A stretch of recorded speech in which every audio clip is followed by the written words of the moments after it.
I wanted to thank all of the candidates for Orange County School Board District 3 for joining us today. My name is Chris Fluker. I am the opinion editor of the Orlando Sentinel. Jay Reddick, our insight editor, is also here. And then we will introduce our candidates, but we have all 5 candidates in-house, and I will introduce them as we call on them to answer our first question. And the first question that I would like to ask of all of you is, what made you decide to run for school board? And let's start with Mr. Daniels. All right. Thank you very much for having me. I've worked in higher education for 20 plus years, and my wife and I, we have 2 children who we were able to navigate through Orange County Public Schools, and they got a great education, but I got to tell you, it wasn't easy. There's a lot that we didn't know that we had to learn the hard way. And after getting them through and they graduated in 2019 and 2020. Every time I talked to parents, there was a lot that they didn't know. They needed guidance. There's so many things that were available, and we were fortunate because my wife works for the county and I work in higher education, and I volunteered at just about every level of the school. So I wanted to take that knowledge and actually apply it and help other parents become more engaged in the community. So that's what I'm doing. There's a lot of opportunity in our schools, and I want to just make all of our schools better. Thank you so much. All right. Next, I believe, Ms. Farrant. Yes, absolutely. Well, first of all, thank you so much for having us, and I appreciate this. I think the public, would love to hear from each one of us and know, our heart. So for me, I am a mother of 5 children. We've been in the public school system here in Orange County, all of our kids, and my oldest just graduated from Boone High School this past year. So navigating college now, which is very exciting. Youngest is in 2nd grade. And so I have them in all different areas. For me, I just started seeing something in our public schools that, what my oldest received in 2nd grade, I'm not seeing that same education being given now when my youngest is getting in school in 2nd grade. I feel like the education system has slowly our standards have gone down. And for me, I felt like we needed someone who was able to come in, raise the standards of excellence, and get our kids back to basics. Parents are looking for someone to be their voice, so partnering with parents and, teachers as well. I have dozens of friends who are teachers, and they feel like they don't have a voice. If they don't maybe agree with, some of the things that are going on, their voice is not being heard. And so I wanted to do that. I have been a public servant my entire life. I grew up doing missions work overseas, and it was since I was 10 years old. And so just really excited to continue that public service right into Orange County Public Schools. All right, Ms. Murphey. Hello, good evening. My name is Kila Murphey, and what empowered me to run is I am a product of District 3, a vested community member. I've attended elementary, middle, and high school in District 3, as well as I have 2 sons that are currently in District 3. And through their educational experience and me advocating for them within school, I began helping support other parents, supporting teachers, supporting paraprofessionals, and ensuring that they had a voice. So I felt that it was time to elevate my advocacy to the board so I could be a voice for my community and also take my advocacy to the next level in Tallahassee to ensure that our very diverse community has a voice that knows they are valued and represented. Thank you. Ms. Pena. Hi, everyone. My name is Susanne Marie Pena. I'm a candidate for Orange County's board for District 3. What made me decide to run I'm an educator for over 20 plus years. I started as a substitute teacher, worked my way up to classroom teacher, worked with students with exceptional abilities as well as students in ESOL programs. I also worked as an assistant principal, worked in OCPS, so the Colonial, worked also in Phyllis Wheatley and Apopka, also worked as a district administrator. My entire career has been in Title I schools. I continue to work with teachers in the classrooms. So I know I have walked the walk and talked the talk. So I know firsthand what it is to be an educator in the public school system. Not only that, but I continue to be an advocate at the state level and nationwide. I am currently the president-elect of the Florida Association for Bilingual Education, and I advocate at the state level to get native language assessments for our students, as well as a bilingual teacher certification for Florida teachers. So I know what it means to advocate as well. I have worked very closely with OCPS, bringing a multi-million-dollar grant for teachers. And I continue to work in the education field. And I want to bring the voice, I want to be a voice for the concerns of all students, all families, and educators in District 3. Thank you so much. And last but certainly not least, Mr. Smith. Thanks for having me. Dennis Smith. I believe in the practice of servant leadership. And as a practicing servant leader, I want to give back to the community and the school system that has allowed me to share my knowledge for 30 plus years. I'm still attached to Valencia Community College. They won't let me go. I want to help your children and mine succeed academically, socially, and occupationally. 20,000+ of my students and their parents have been asking me for years to do this, so it's about time. I have the knowledge to tackle the school board issues that require my teaching and business experience. We must continue discovering ways to keep schools engaged and accessible. Families are critical to student success, and schools need support as they seek to work in partnership with families to enable all students to reach their fullest potential. As an OCPS parent and grandparent, I want to ensure that as a board member, we are transparent and held accountable. And I want to encourage the return of skilled type trade classes. We need builders, mechanics, plumbers, etc. These high-paying jobs require education's core academic subjects. Now, lastly, I want to promise you, I'm going to return 20% of my school board salary back to the students in the form of scholarships as a startup to anywhere they want to go educationally. Thank you. All right. I know that we've obviously just been through 2 years of a pandemic. Hopefully we're on the other side of it now, but it's created all sorts of specific challenges for students, educators, straight up and down the line. There's plenty of ground to cover in every aspect of the pandemic, but my biggest question is, considering that students have had to work remotely or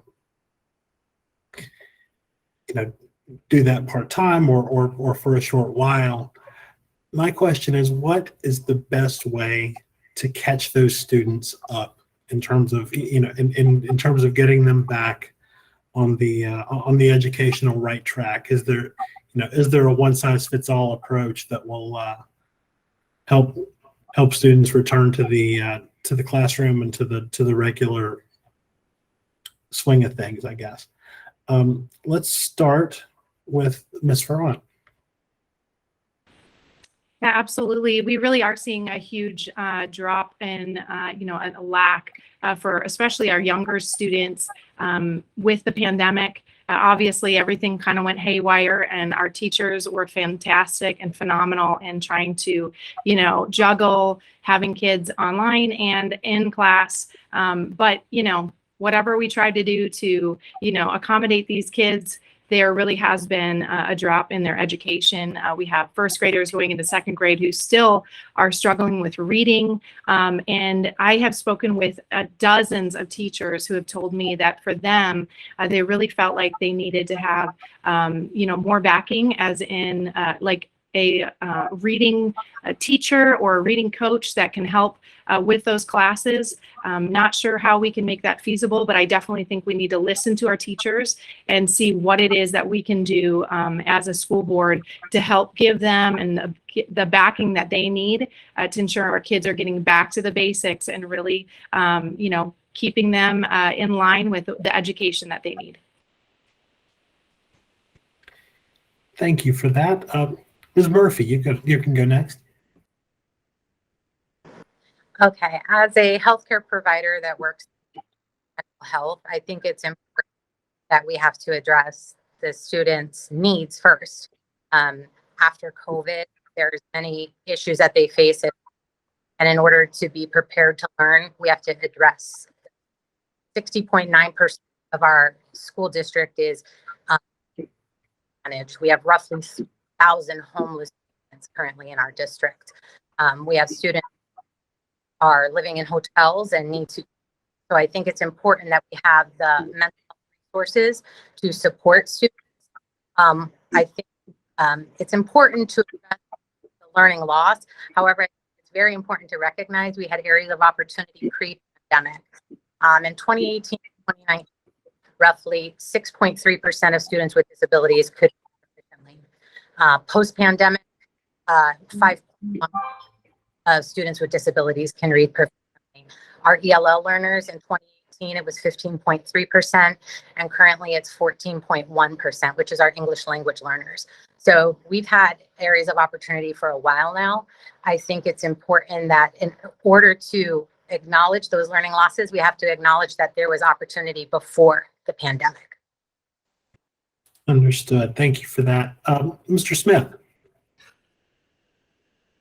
There's not one size that fits all. There hasn't been in all the years I've been teaching. There's a plethora of software out there that's been incredible for a lot of students.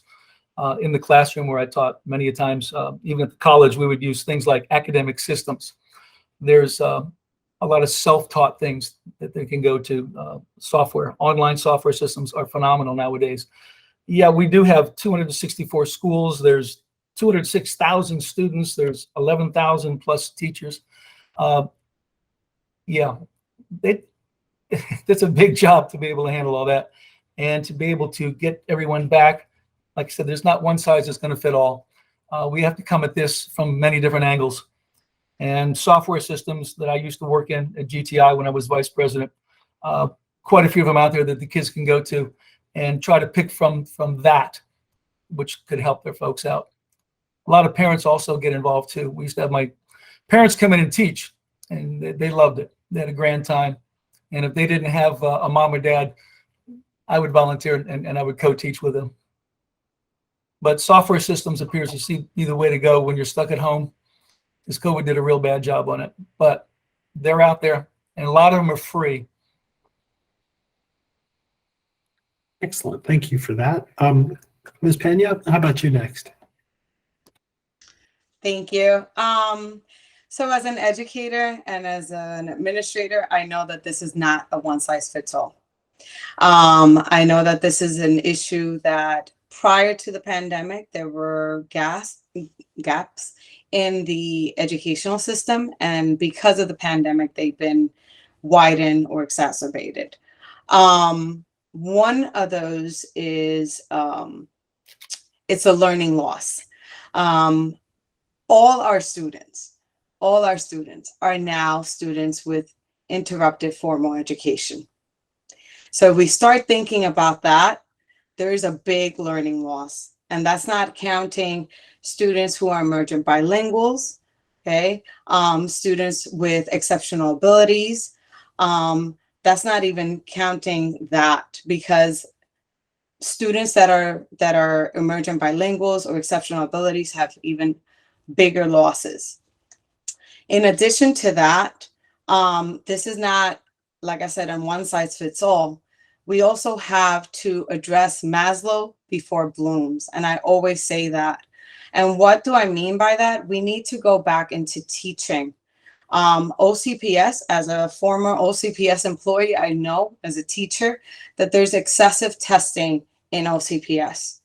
And that is a way that we can go ahead and tackle the learning loss by eliminating, not the state mandated, but eliminating those excessive testing that we have and going back into learning and giving that time to teachers to be able to do the instructional time.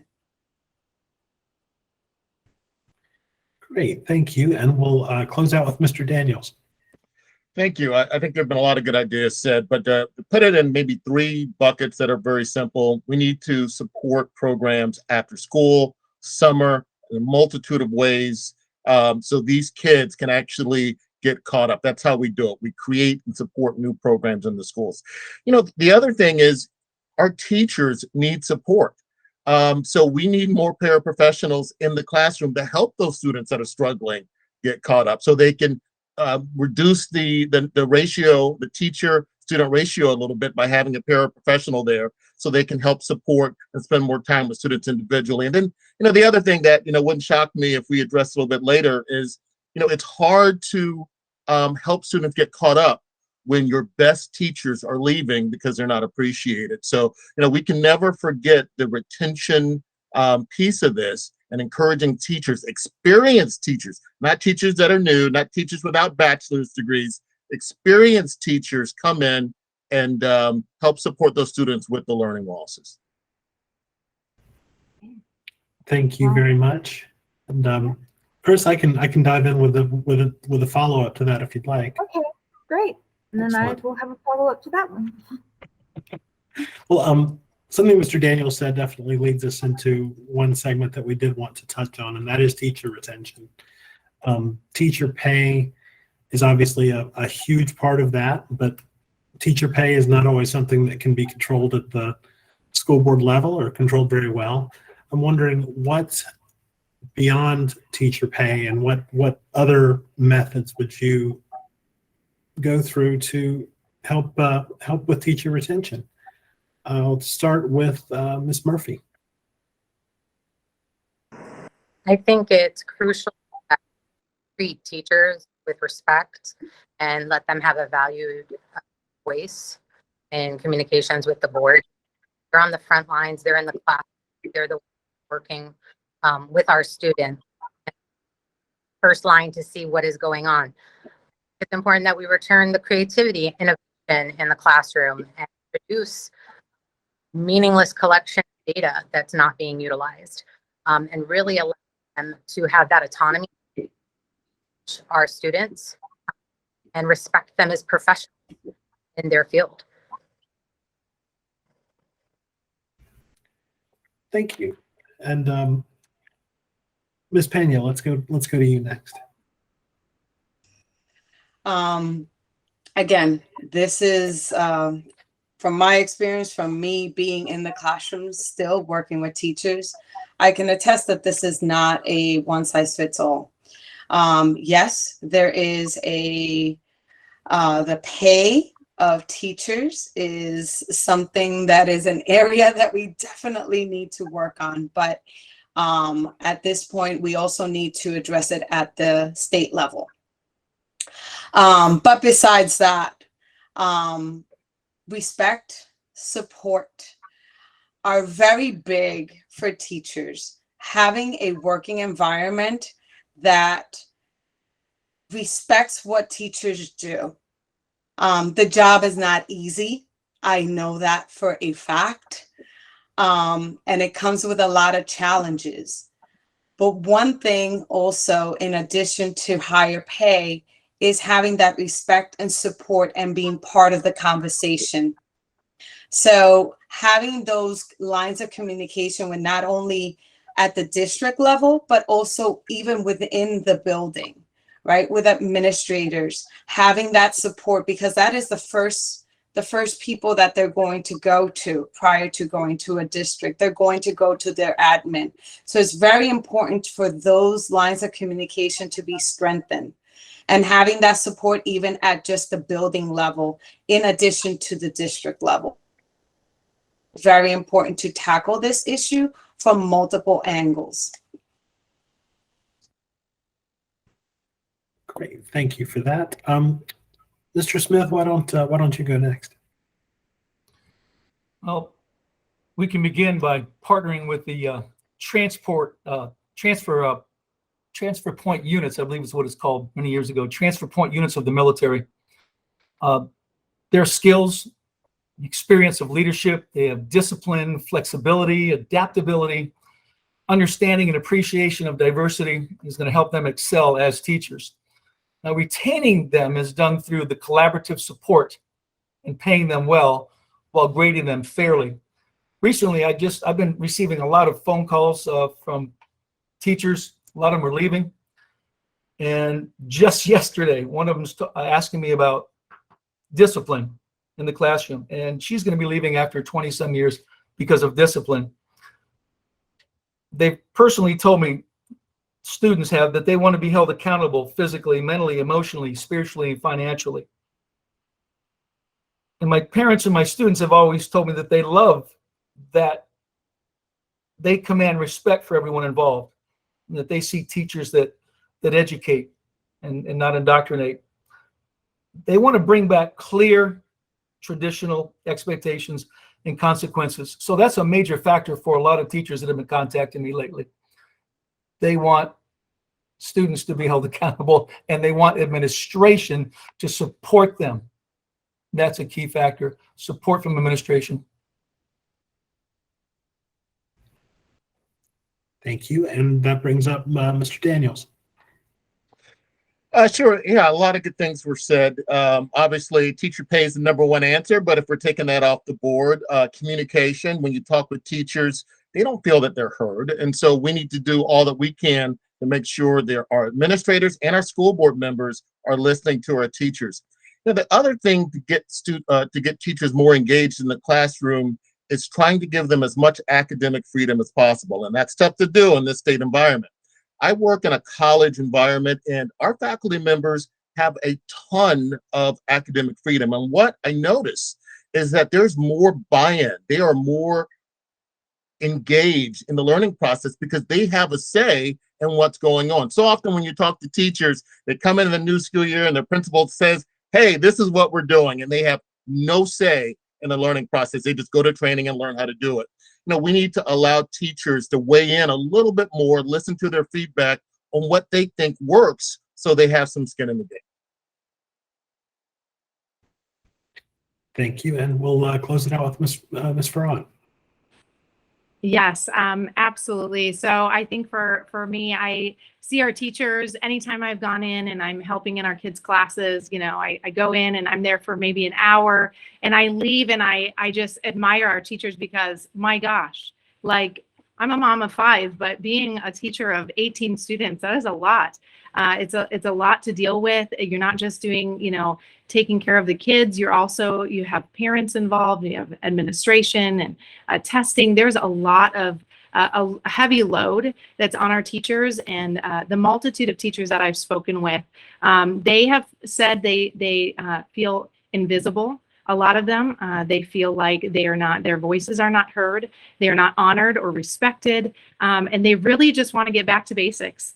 They got into teaching because they love, seeing kids learn, and that's what they want to do. They want to just get back to basics.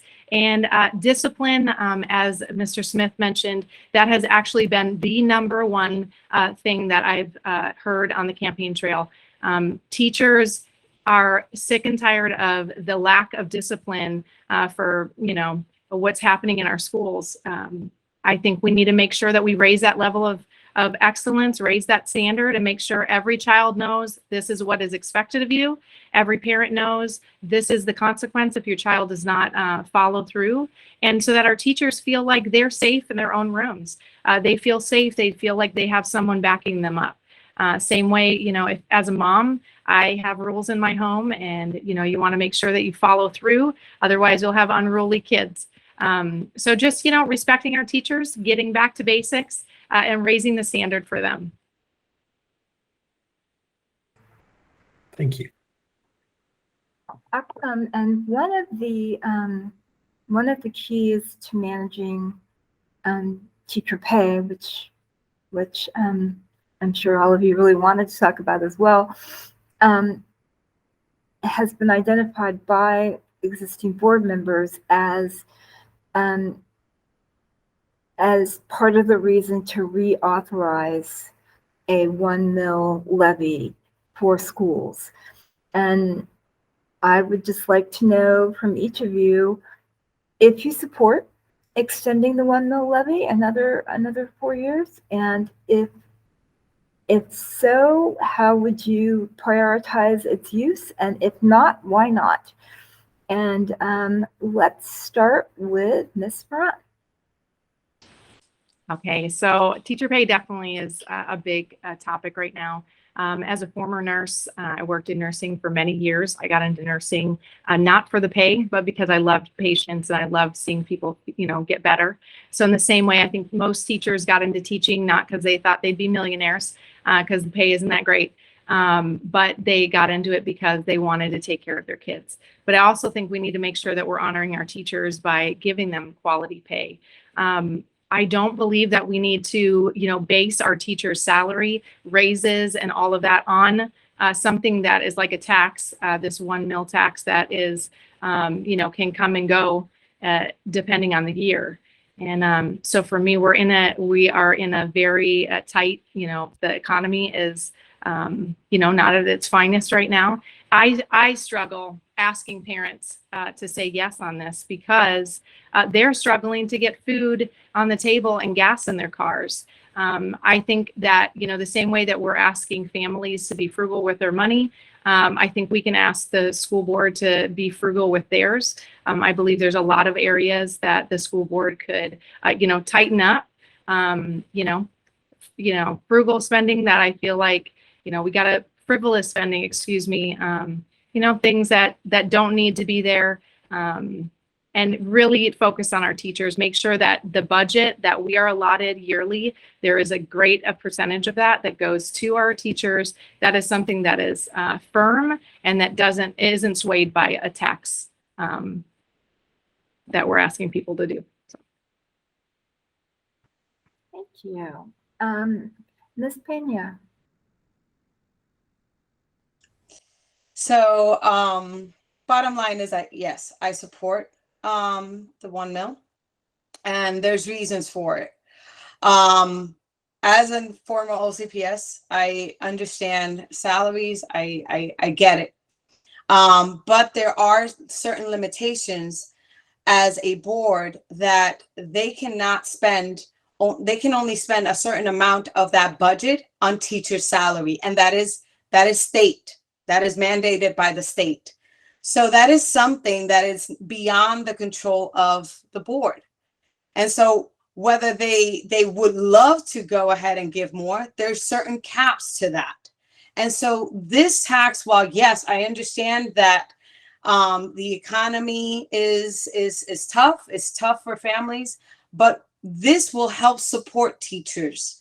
It will provide them with better salaries. It will help also give the resources and materials that we need in the classrooms. I've worked in Title I schools, and I know that we need more resources and support in our classrooms. So this will help with that. While yes, I wish I had a little magic wand and made teacher salaries better, but unfortunately, because of that cap that is handed down by state, there's not much more that the board can also do. So this tax will help. Thank you. Mr. Daniels. Simply put, I'm pro extending the 1 mil.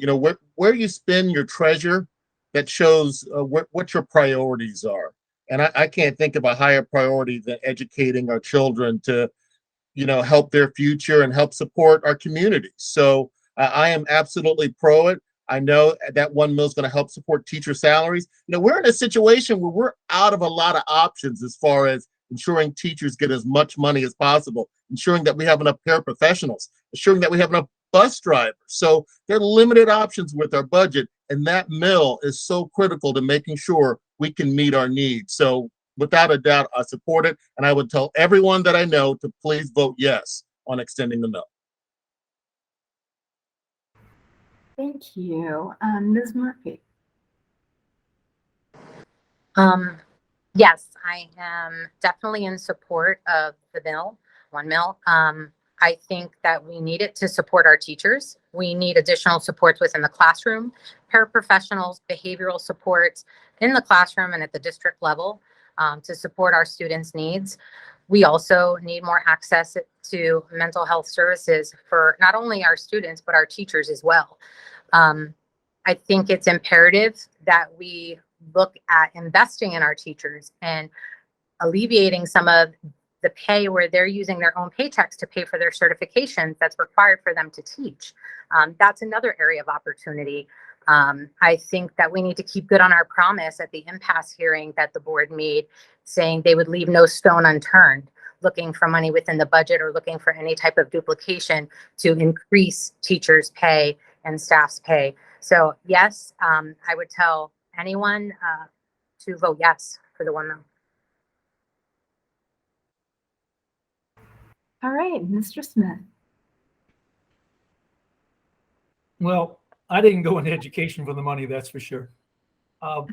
Many of the voters out there for many years have supported the one mill tax.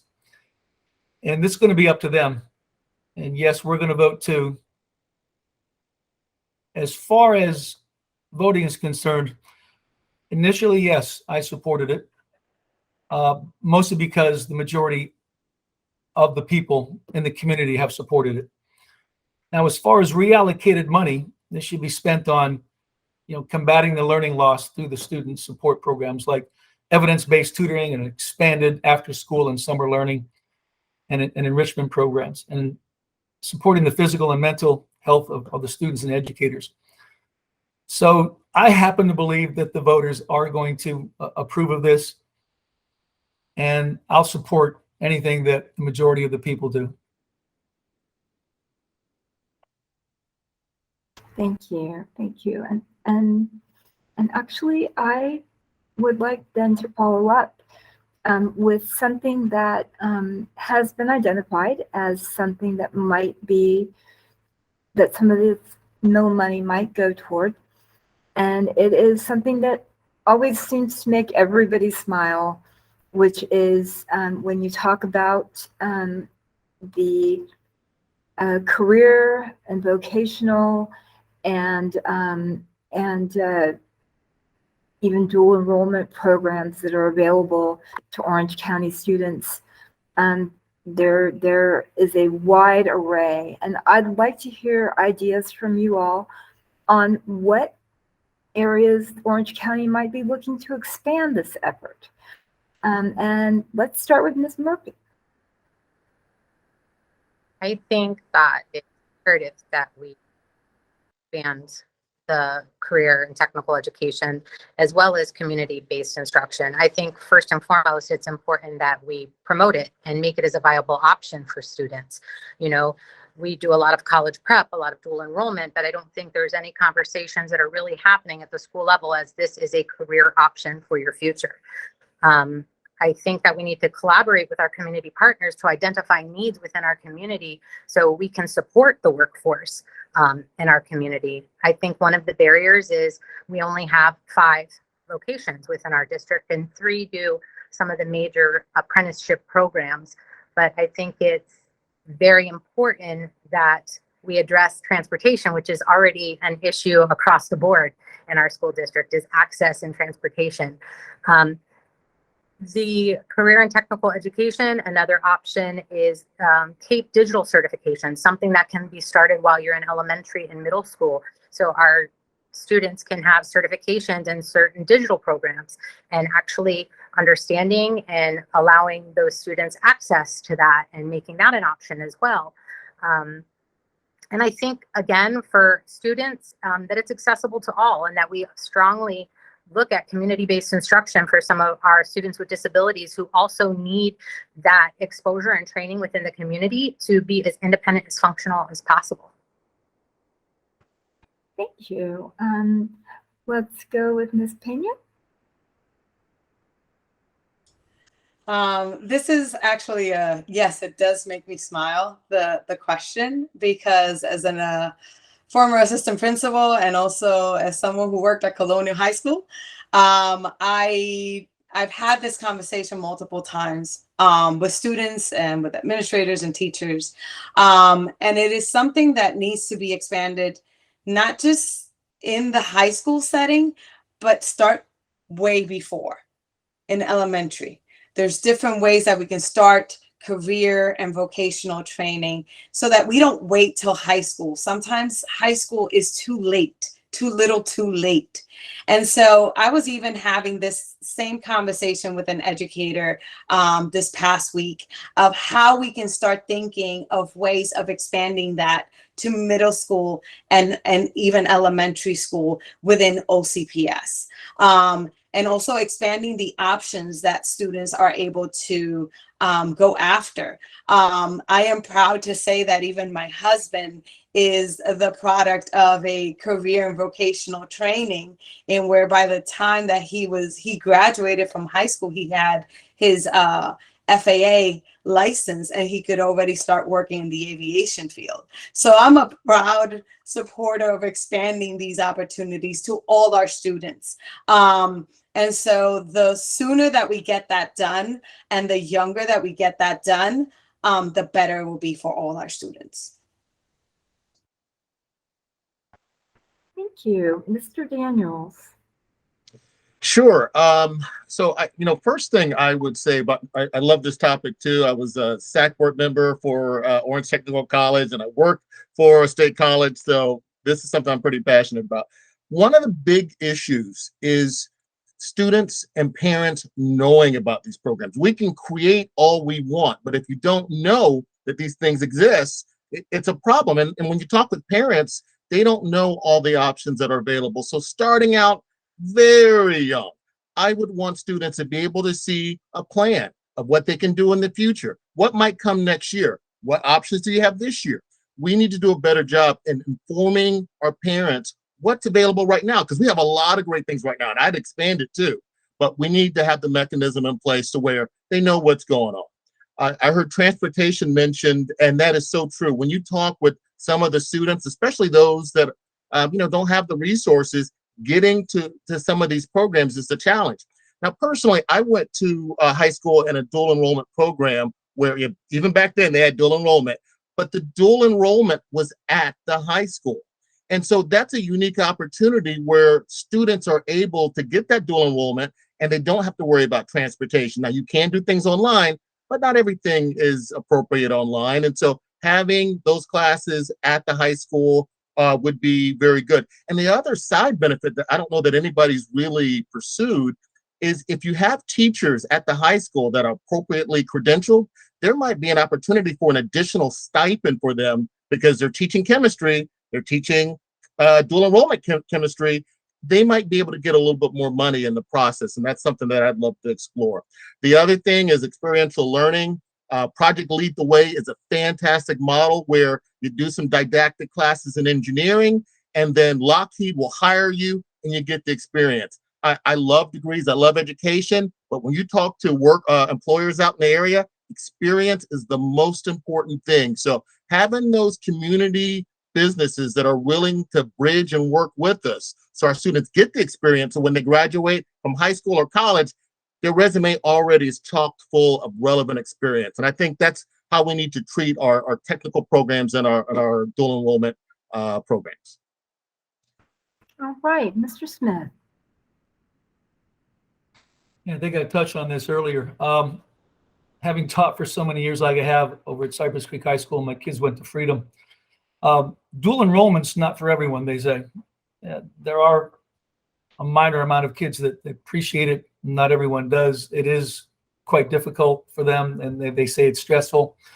But as far as advancement of skilled trades, done in an academic setting, these classes, they do work alongside the core courses, and they will bring context to real work and relevance to student studies.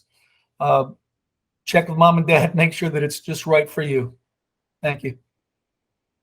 Thank you. And Ms. Farrant. I am definitely a huge supporter of the trade schools and trade industry, technical college type stuff, vocational skills. I think parents are really wanting their kids to be able to graduate already knowing how to, create their resume and how to, do different trades like plumbing, being an electrician and chef. There's all these different trades that we can jump into. I do think Orange County does have a connection already with that technical college and is able to, get kids into that. But I think I agree, as someone else had stated, that just making that available, letting parents know, making sure there's transparency, there's great communication between the schools, the tech type stuff, trade school stuff with the parents as well, so that parents see they have the options, they know what is available. Not every kid is ready to go to a 4-year college, and not every kid wants to go to a 4-year college. And so I think just, making sure that our kids know exactly what's available to them and get back to the basics. We used to, back in the day, we had home ec. We had, the workshop, wood shop and all the different things, and hands-on training. Kids love hands-on. I think you learn better when you have hands-on things where they can learn to change a tire if they need to. And they're all things that help them to become productive members of society.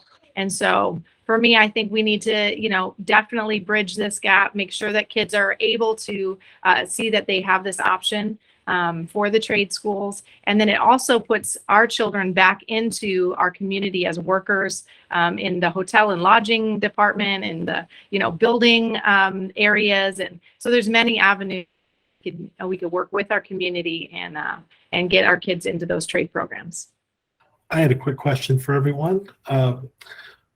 A lot of controversial subjects have been sort of brought into schools in the past year that have gotten a lot of attention from the state level, from the national level, whether it's critical race theory, whether it's treatment of school books, one way or the other. There's a wide variety of opinions on that. A lot of them are very strong. But the thing that I'd like to focus on with y'all is, what do you feel is the role of a school board in that sort of issue, that sort of situation? Some of it comes from a state level, some of it comes up from a parent or teacher level. School board can kind of be caught in the middle, but what do you feel is the role of a school board in policing and governing that sort of issue? And let's start with Mr. Daniels. Yeah, sure. First off, the role of the school board, we are public servants. We are here to listen to the community, listen to parents, listen to students, which, that gets lost so often. I feel like so often we're listening to everybody else, but the students have a voice too, and taking feedback from them. What are their concerns? I mean, we might have thoughts or agendas, but we're here to serve District 3. So talking to parents, talking to students, talking to teachers, talking to all populations is important. As far as some of the issues that you've brought up, I'm really big on data. We all can have opinions, but the proof is in the pudding. You throw out masks, for example. If the majority of medical professionals are telling us that we should mask up, well, by golly, the school board, at the end of the day, we're here to protect the children and make sure they're getting a great education. And so sometimes you make tough decisions. So any decision that's made, obviously, first and foremost, we need to be listening to the community to hear what they want, what they're thinking. But then this is where the job gets tough. We need to make decisions. And for me, that's got to be based on data. It's got to be based on facts, not just, opinions or feelings. And we have to be willing to deal with the consequences. We see that people don't like your choices. There's some consequences, and we just have to be prepared to do what's best for the kids and our community.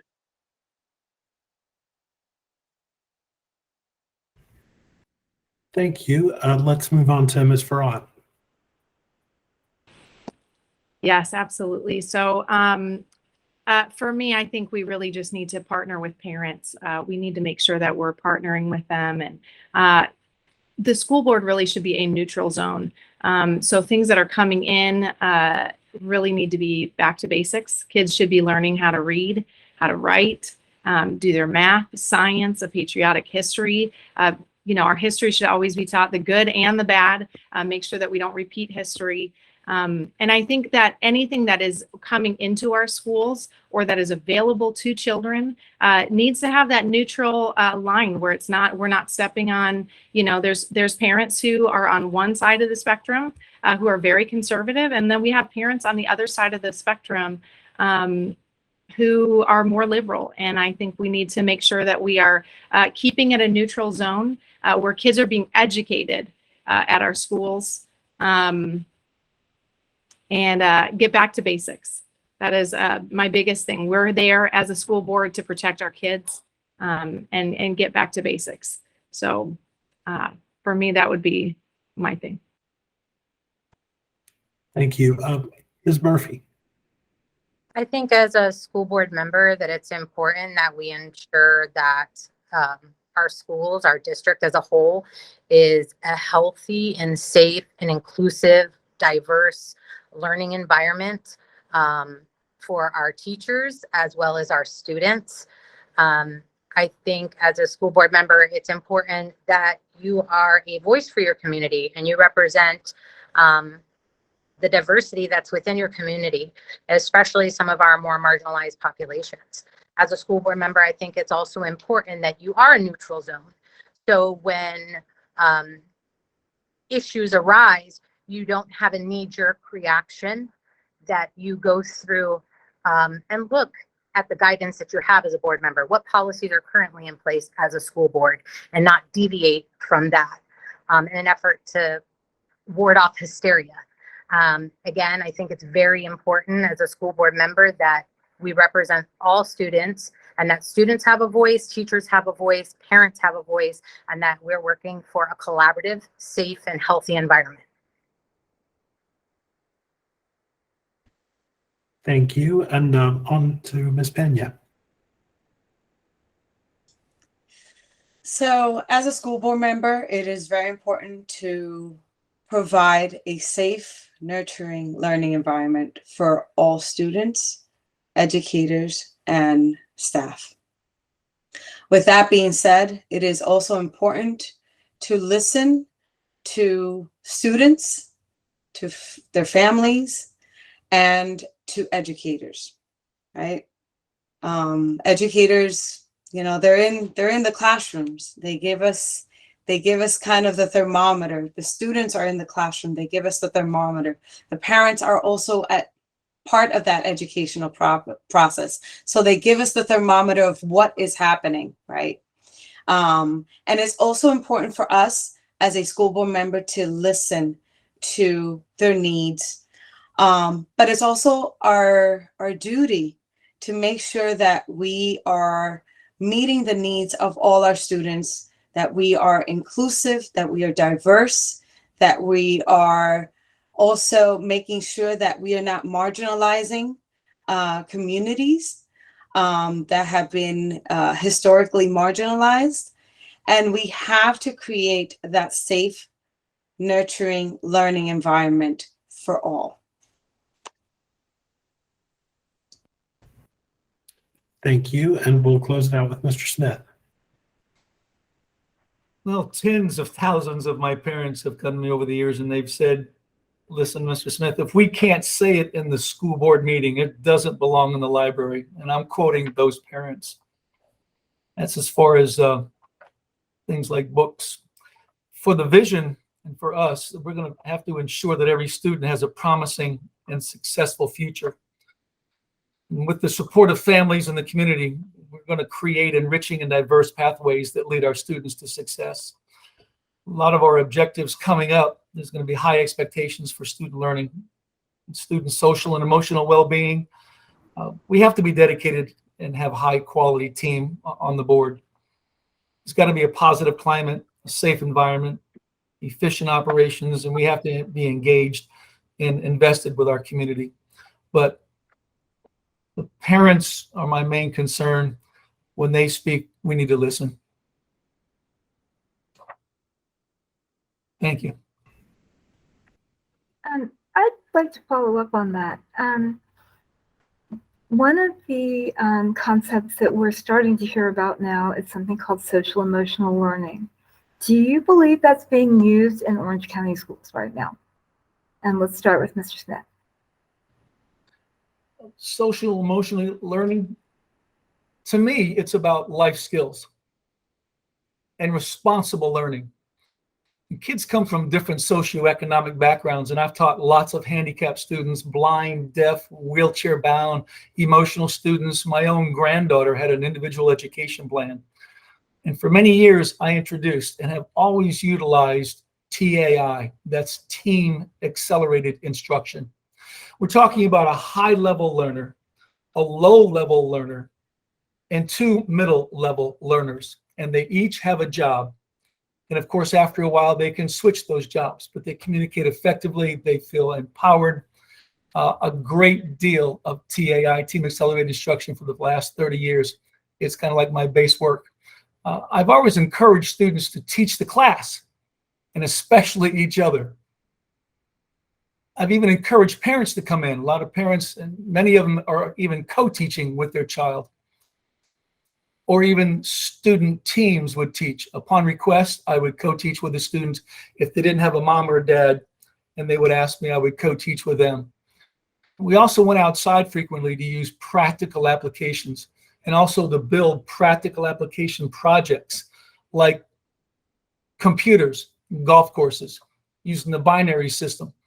The kids would love it. They would tell us how high the flagpole is. So going outside and building these practical application projects, to me, that's social emotional learning. The kids would shout and scream and raise their hands and go, Mr. Smith, for the first time in my life, I understand what's going on. That, to me, would be social emotional learning, when these kids come alive. Right. Ms. Pena.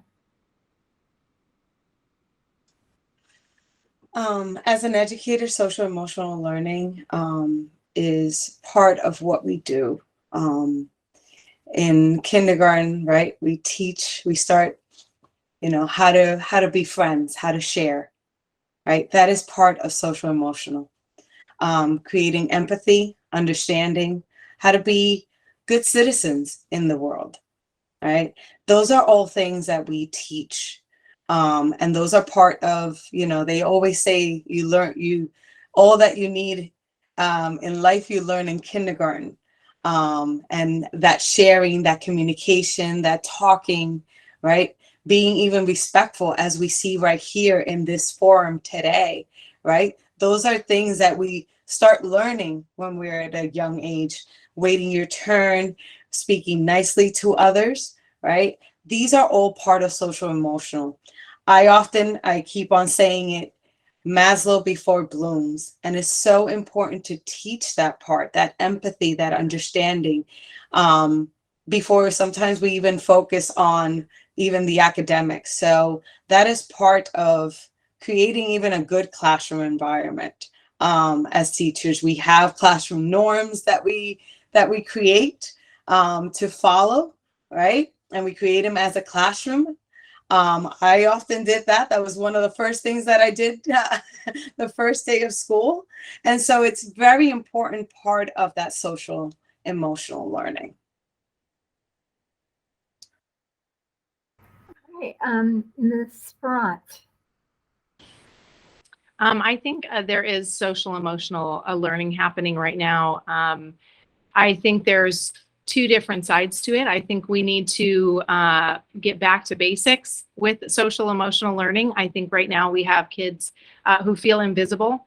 They come to school, no one says hello to them, especially in our high schools. They can walk in, they sit in class, they're not involved, and they leave, and nobody even knows that they exist.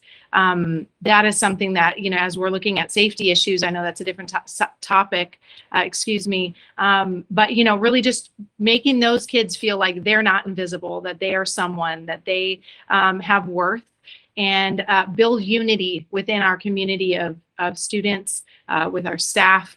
I think the social emotional, we need to make sure that there is more psychologists, because right now we have 1 psychologist for every 4 schools.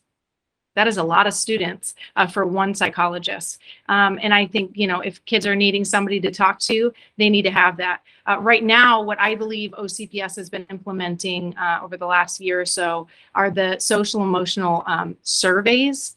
So those are through Character Lab. I've seen several of those myself. They seem to be kind of off, you know, limits for parents, but there were a few parents who were able to get their hands on their child's survey. They have a lot of disunity within them. There's a lot of, you know, racial questions, things like, you know, do you think, you know, a Black kid is good at math? Do you think Asian girls are good at math? That just brings confusion. I think it separates kids, and kids don't need to be, you know, looking at their peers based on race. I think we need to be looking at each other based on, you know, sharing kindness and being kind and truly getting back to basics. Okay, Ms. Murphy. Yes, social and emotional learning is happening in our schools. We have to teach our students life skills, making responsible decisions, self-awareness. Those are all skills that are taught in school to be productive citizens and community members for the future as they become adults.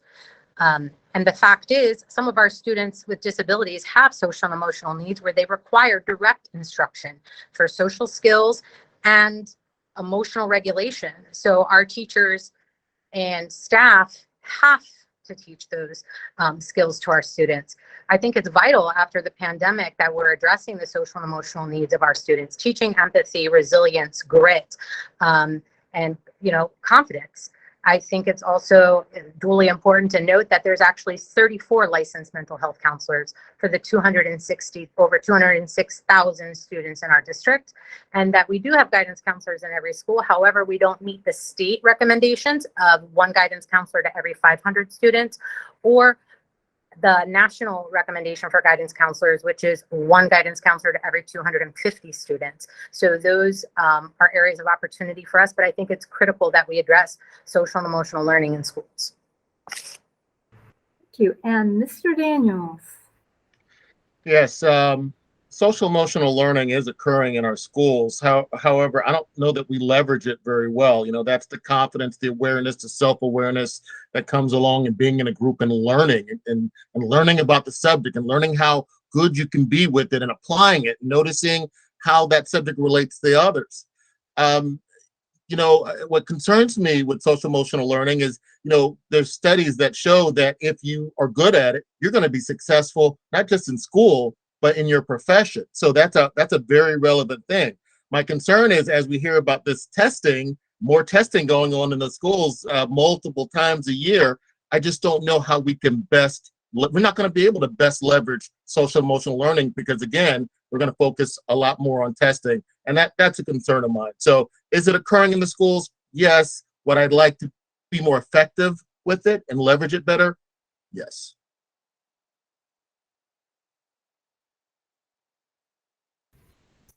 Thank you. Thank you. I would like to ask you guys one question about school safety. It's a pretty broad topic, but in terms of Orange County schools right now, what's being done? Is it enough? Is it what else could be done better to protect students and also balance the rights there? Let's start with Ms. Murphy. I think it's critical for safety in schools that we look at the environment and making sure that we're following the current procedures that we have in place. I think that we definitely need to increase our access to mental health counselors for our students. Overall, I think legislatively we need to advocate for more gun reform to protect our students. I don't think the answer is to increase police officers within the school systems. I think statistically that shows that some of our most marginalized populations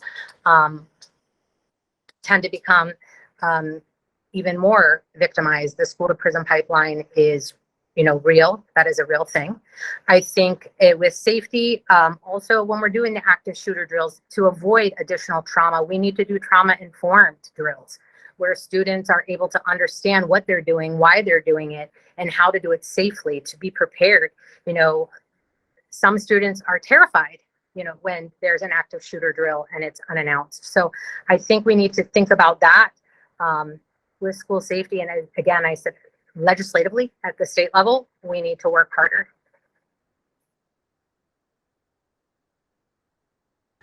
Thank you. Mr. Smith. Well, for school safety, my plan is to solicit a group of diverse parents and teachers, perhaps in conjunction with a safety specialist, to make them a steering committee to visit all the schools and examine how safety and other objectives can be improved using new technologies.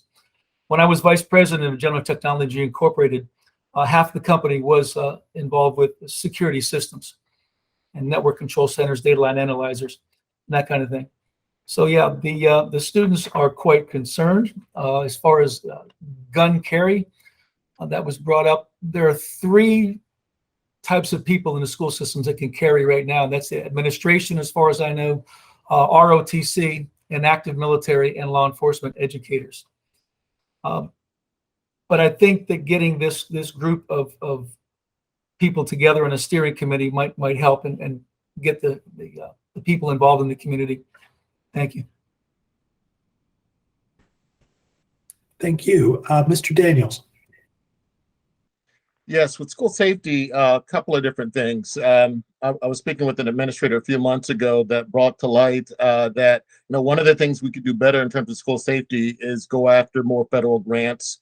Apparently, Orange County isn't as aggressive at pursuing federal grants that are aligned with school safety as maybe they could. They're looking at other grants, but not so much that.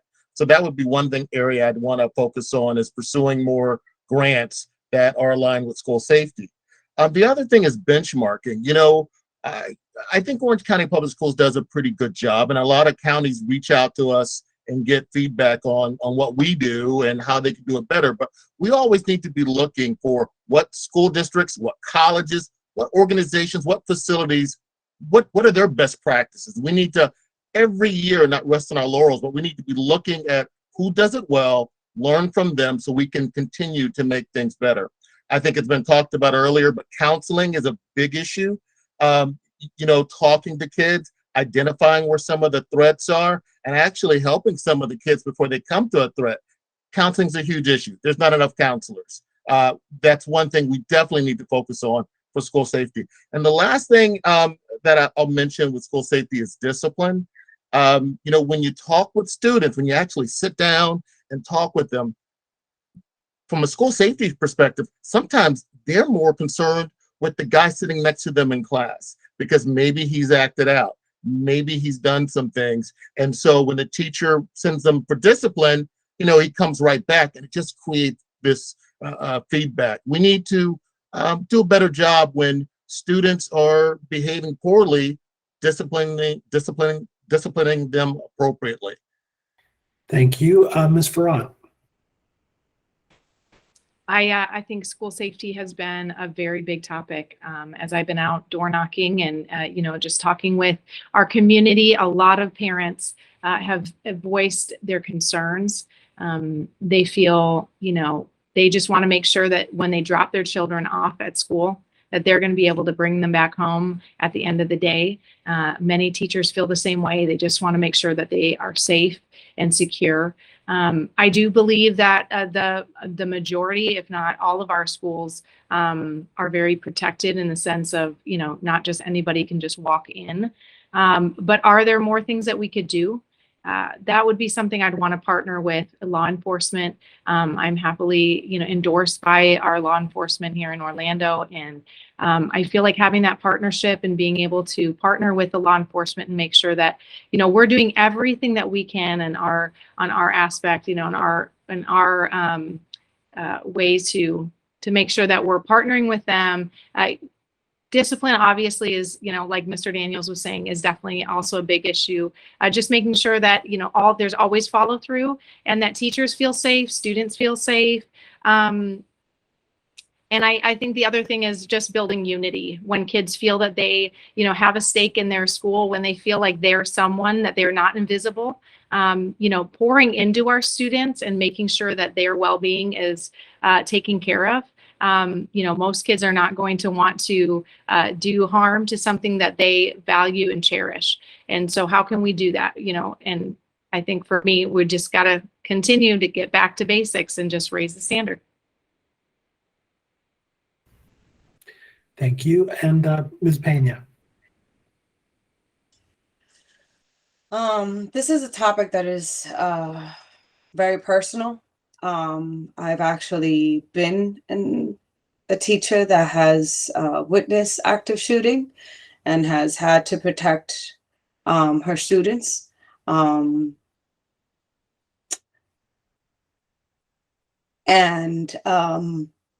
It's something that as board members, we need to really look at the current policies that we have for safety in OCPS to ensure that all our students and our staff are safe, especially in light of recent incidents like Uvalde. This is not a one-size-fits-all solution. And we also need to tackle bullying as well, which is something that has plagued our educational system.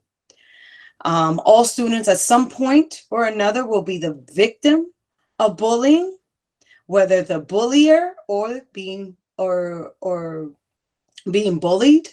And it's not a fact of just having such a limited amount of counselors, but actually expanding the number of mental health professionals that are social and culturally competent and equipped to address the needs of all our students, of our diverse student population.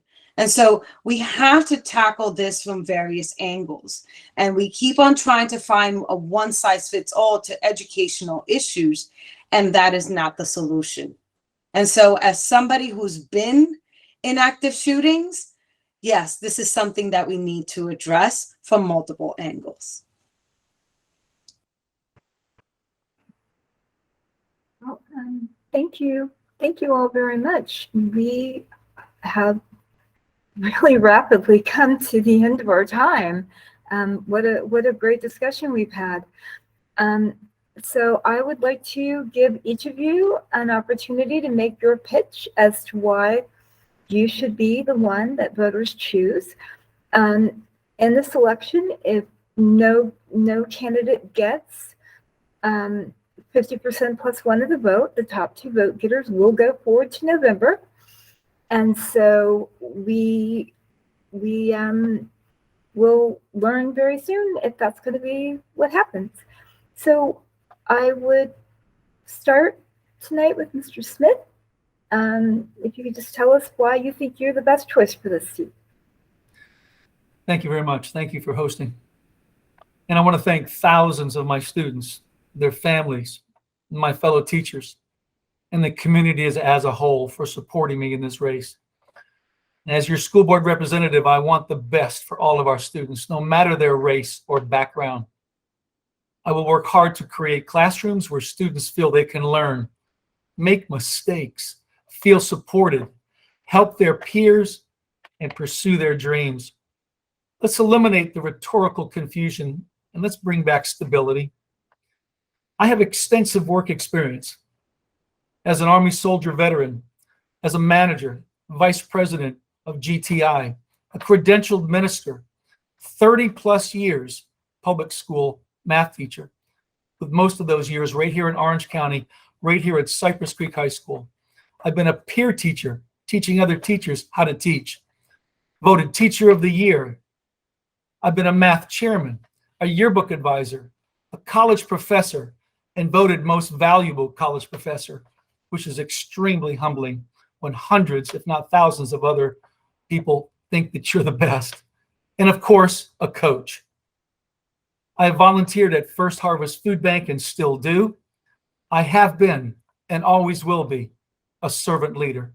Thank you. Thank you. Ms. Pena. So research has shown that representation matters, and positive representation can be helpful to breaking down stereotypes. I embody representation. As an educator in the K through 12 and higher ed settings, I will be a voice for educators. As a Latina, proud Latina, and a woman of color, I am an advocate for communities that are often marginalized and underrepresented. As a multilingual learner, que habla español primero, I will vocalize the concerns of over 20% of our students and families in our communities. As an educator of students of exceptional abilities, I will fight for the rights of students. And as a mom, I'm going to tell you, nobody will roar louder than this one right here for the rights of our students and all our families within District 3. Thank you. Thank you so much. Ms. Murphey. Yes, I think I am one of the best candidates as a school board member for District 3 as I've grown up, elementary, middle, and high school. I was a student in District 3. I have students in District 3 currently. I'm a vested community member. I am the only candidate that's able to and qualified to address students' physical, emotional health as a nurse practitioner within the community. I'm a mother of 2 African-American students with disabilities who have a 4% chance of reading proficiently by the time they get into 10th grade. So I'm deeply invested in ensuring that all marginalized students and all populations have access and have a plan to graduate and are able to live productive, happy, successful lives. I have worked side by side, shoulder to shoulder beyond election time with teachers and paraprofessionals in the community. I'm not just here because it's time to vote. I'm here before the election. I've been here for years, and I will continue to be standing shoulder to shoulder with teachers, parents, and students, making sure that they have the resources and the supports that they need in order to be successful. I want to be a voice for my community. I'm deeply committed and vested as a mother, as a student, and as a community member in the success of District 3. And I am a staunch supporter of public education. I currently feel that it's under attack, and we need a strong voice on the board that is willing to speak up and fight for our teachers, our parents, and all of our students. Thank you. Thank you so much. Ms. Farrant. Thank you so much. I really appreciate this time. So as the District 3 school board member, I'm a mother of 5 children. That is one of my biggest things. When people hear that, they say, yes, you are one of us. And so that's what I feel like I bring to the table. But not only am I a mother of 5, I was a nurse for many years. My husband and I have been working overseas in Guatemala and El Salvador for over 18 years. We are currently building an orphanage in El Salvador. And so for me, I have my heart and my passion is children and youth, and making sure that our kids in our community are getting back to basics, and getting the education that they need to be productive members of society. There is the list, I feel like could go on, but honestly, I think I'm very frugal with my money. We built our own house, truly with our own 2 hands. We did not get a builder. We did it ourselves. So there's, little things like that. But being a mom of 5, I know how to stretch the money. And so that is something big that I would like to bring to the table. Make sure that our budget is being stretched as much as we can and use it to the best of our ability. And, just making sure that I'm a voice for our community, for all of our children in our community. And I believe now is the time that we have to stand in the gap for our children and for the generations to come. Thank you so much. And Mr. Daniels, take us home. All right. Well, I kind of look at things like the three-legged stool is why I might be the best candidate for School Board District 3. First thing is professional experience. I'm a college administrator. I also teach as well. I have a unique experience where I'm able to see where the gaps are with some of our students that are coming up. So I see where we can get better. Also, I also was very involved in teacher and administrator training as well. And so I was able to build relationships and learn kind of the inside on, what are some of the best practices with Orange County Public Schools? What can they do better? Already have that relationship with so many people where they feel comfortable talking with me at all levels, teachers, paras, administrators. And I have that inside information or track. And I think that's useful being a school board member. The other thing is my family. My wife has taught for more than 20 years. She's one of my insiders. I successfully got 2 kids all the way through Orange County Public Schools, graduated District 3. They're doing well. They're pursuing their passion. So, that experience with my family at that level also gives me some experience. And then the last thing is volunteering. I've been volunteering at Orange County Public Schools since the mid-90s. My wife's first teaching assignment was elementary teacher at Pine Hills Elementary. And at Pine Hills Elementary, they have trouble getting chaperones. It's not as easy as some schools in District 3. And so my wife would always ask me to come in and chaperone on field trips. And I learned, hey, look at these great kids, and how do we get parents more engaged? How do we get them excited? What are some things we can do to make our schools better? The other thing that I was involved with was being a SAC member at Orange Technical College at OCPS's trade schools, both at the downtown campus and the Mid-Florida campus. I know the great work that they're doing, and I want to be a part of spreading that message. That's one thing we don't do well. We don't sizzle what we do well at those trade schools. And then I've also volunteered in a number of different areas. So all 3 of those things come together, and that's why I should be the next school board member for District 3. Well, I want to one more time thank you all so much. This has been a great discussion, and I look forward to seeing what happens on August 23rd.